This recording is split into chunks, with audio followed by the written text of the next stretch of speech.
ndamubonye.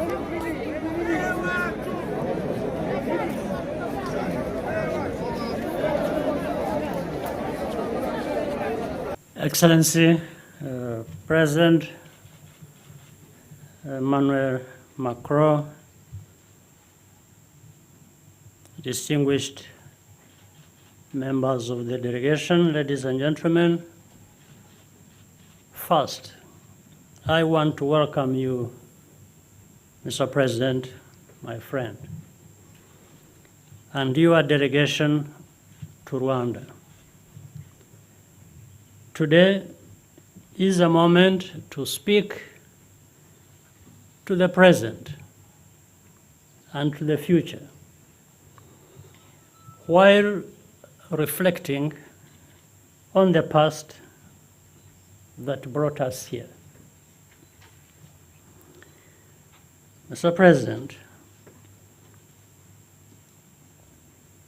the President has just made an important statement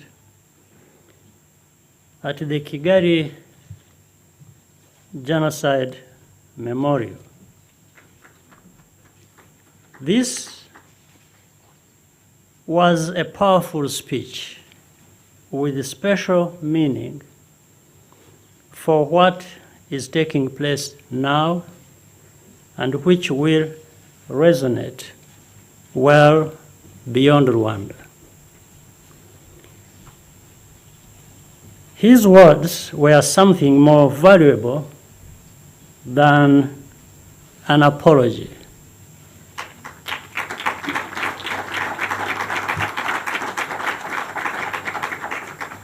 They were the truth.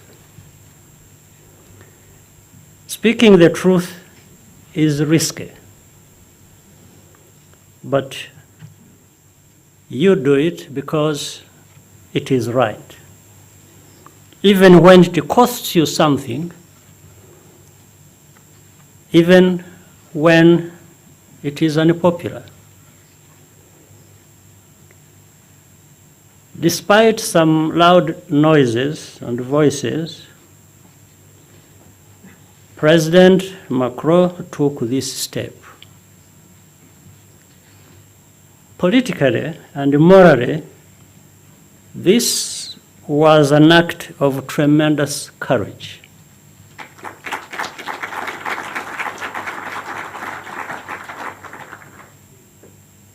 These risks paid off because there was good faith on both sides.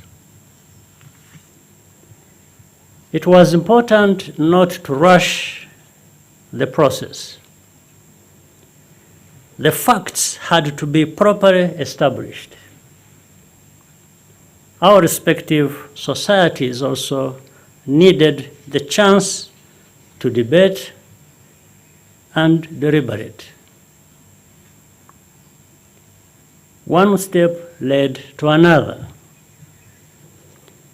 And that is how we got to this point, which is itself another step and a major one. In Rwanda and France, so many individuals who are too numerous to name have kept asking questions year after year, demanding clarity. They come from civil society, academia, and journalism. Some are simply concerned citizens. We would not be here today without their tireless efforts, and I wish to record our profound thanks and appreciation.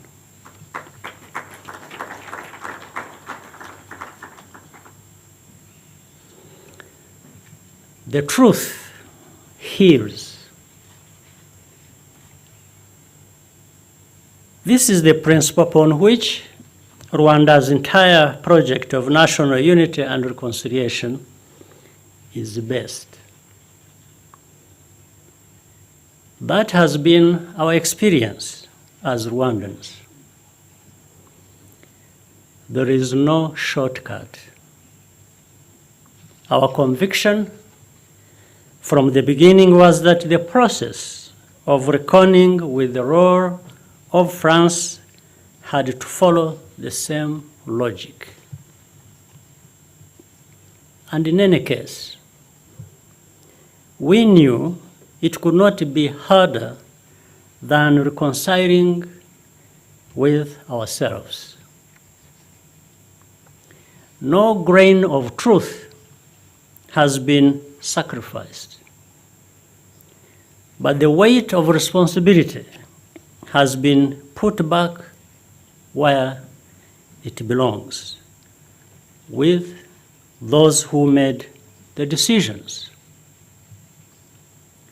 Whether or not there are trials, justice is also rendered by the court of history, and the work of historical documentation must continue jointly. This quest for truth has occurred in the context of the complexity of the challenges that Rwanda has faced over the last 27 years. Rwanda could easily have remained a failed state. Some may even have felt vindicated by that. Others actually worked to make sure that Rwanda failed. But we worked together as a nation to design solutions for our unique challenges. And indeed, on every dimension, including human rights, the Rwanda of today is objectively a nation transformed for the better.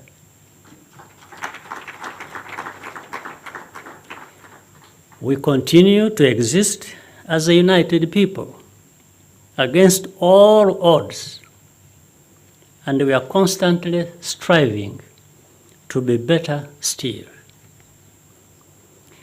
There is a way of looking at Africa from the outside that automatically associates every success with some huge cost in terms of fundamental values and freedoms. This is not to say that Africa has no bad actors. It does. They are there. They may even be numerous,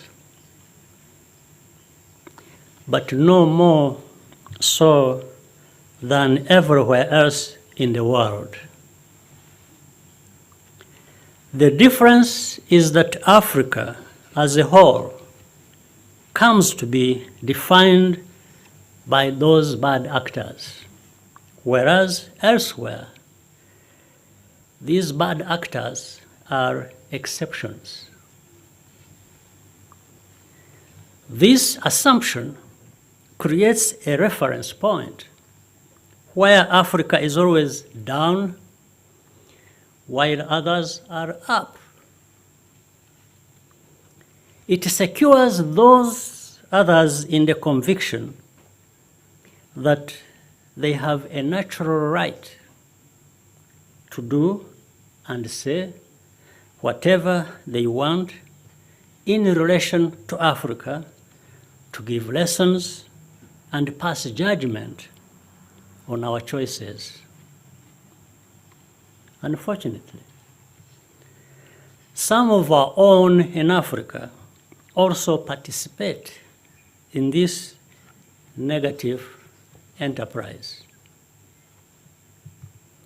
the dynamic goes on almost forever, as if it is unstoppable or inevitable. But it is not. You stop it by doing what you believe is right, and which, in the end, may indeed prove to be right.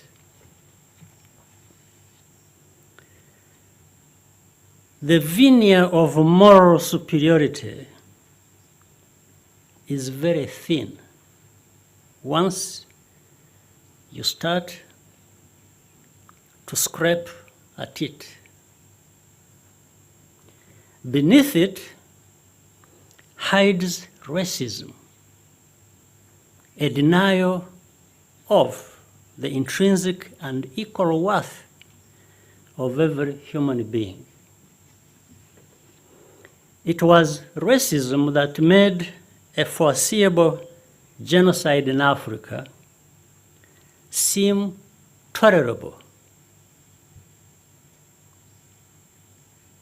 Racism and ideology and genocide ideology exist on the same continuum. They are forms of dehumanization, and they pose a growing threat to society in every continent.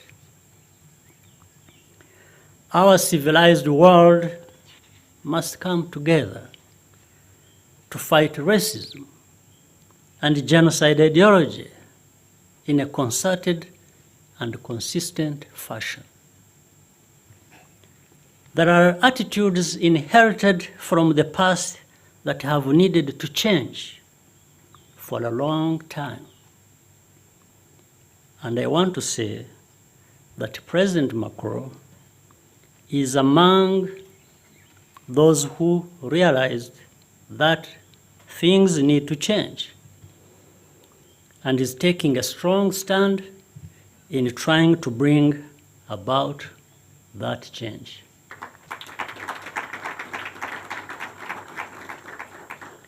It's not about speaking on Africa's behalf, but rather ensuring that the voices of Rwandans and Africans can join together with the rest of the world in a pursuit of common objectives, irrespective of where we come from. President Macron is someone who listens, and he is committed to supporting Africa based on what Africa itself has chosen. This is different. It is better, and it can last. Fundamentally, this visit is about the future, not the past. France and Rwanda are going to relate much better to the benefit of both our peoples, economically, politically, and in terms of culture. But the relationship between our two countries will never be entirely conventional.